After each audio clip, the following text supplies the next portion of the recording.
За юу вэ? 600 аваад бэлтгэлтэй битөө.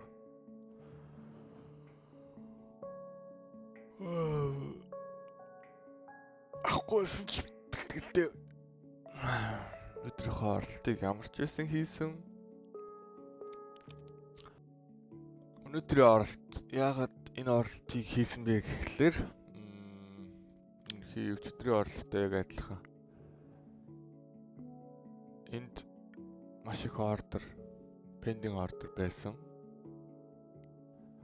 Pending ордер хатгагдсан. Тэгээд миний нэг ордог нэг сетап гэх юм уу? Ерхийн 250%-аас оролт их дуртай байдаг. Тэг ямар ч тач өнөөдрийн үед гэх юм бол ханш миний талд байлаа. Үргэлж юм байна гэж байхгүй мэдээж алдагдал гарч ирнэ.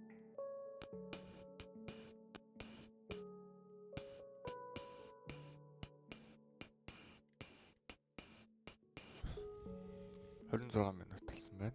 26 минутанд 60 пип ярилцаа хийлээ. Шин жоохон муу утсан болохоор юм ярих хүсэл ер нь алгаа. Бэлтгэлтэй явж сэрхий та.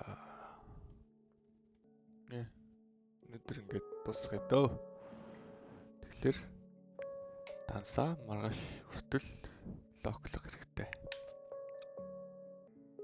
За өдрийг сайхан өнгөрүүлээрэй. Залвсаа.